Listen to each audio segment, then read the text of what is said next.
labu violence kawi asiguma makhagi violence sogaliba law adubu repressive law kawi India da repressive law kaya lady repressive law asigi manunda the Armed Forces Special Powers Act apaspa asi yamna wathok chawa law amani Act asigi tongan ba salon sing India dagi tongan tagani haina khulai lan buk tawriba mafam singi damak semduna thamdi Act asigi makhada lengakna mafam amabu disturbed area lathokpa ngami disturbed area lathokraba mafam aduda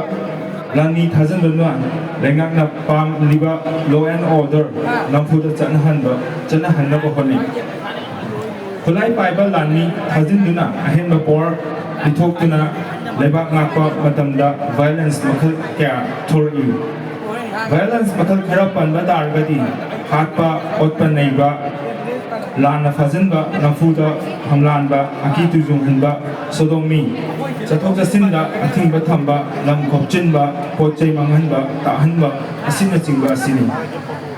Masi Yanindaba, Miyam Singha, Lisang Sina, Apaspagi Mayokta, Tankakyada, Irang Hoki.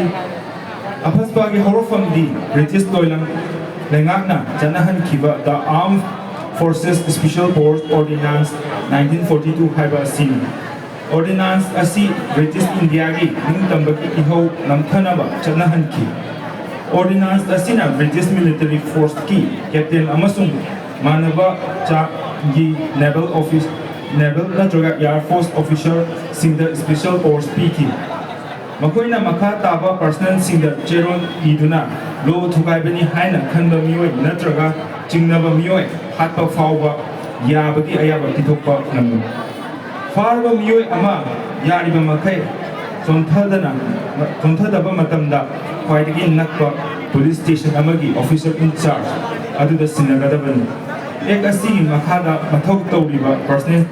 adugi mayokta central government ki ayabu yawdrabati legal action amata tawba yadi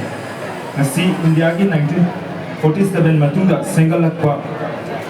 lengak amani lengak asigi chap chaba lamgi ngamkai territorial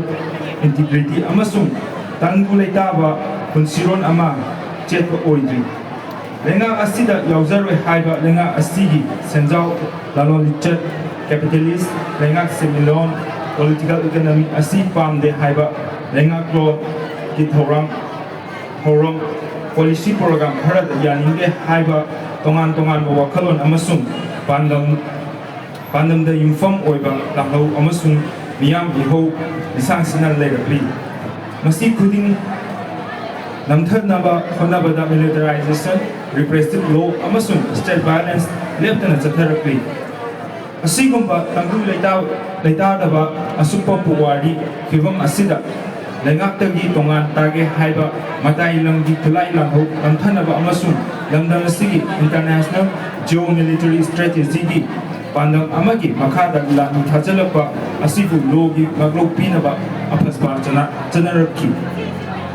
Manipur yauna awang mangpoklam damda apaspa 1958 ki marumda India ki lanmina leptana jatharak iba militarization ki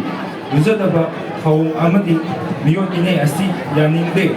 tamthiraba ek asi Manipur pumbadagi lathokadabani amasung hingbagi hak yauna manaba Manipur kunayama Nabagi Wakalonda, Hokiba, English Aniga, Mari Agaskitan, Taramama, Indiagi, Takhellambam Numit, Masana, Masabu, Mai Hazadana, Kundang Junction Kiba, Martyrdom, Manipur Nintona, Athouba Nintol Pikraba, Kulmatui Suba Chahi Chagi, Athouba Pebam Chitran Manang, Lakidaba Numit, Say Kudingi, pangthokhre Lakri. Masisu Augusta Trunal Lakpada, 22 students. Martyrdom Day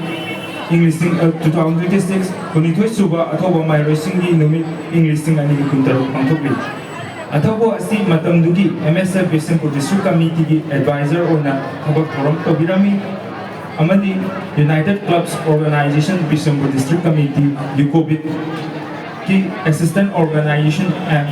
public relations secretary oinasu tobirami loinana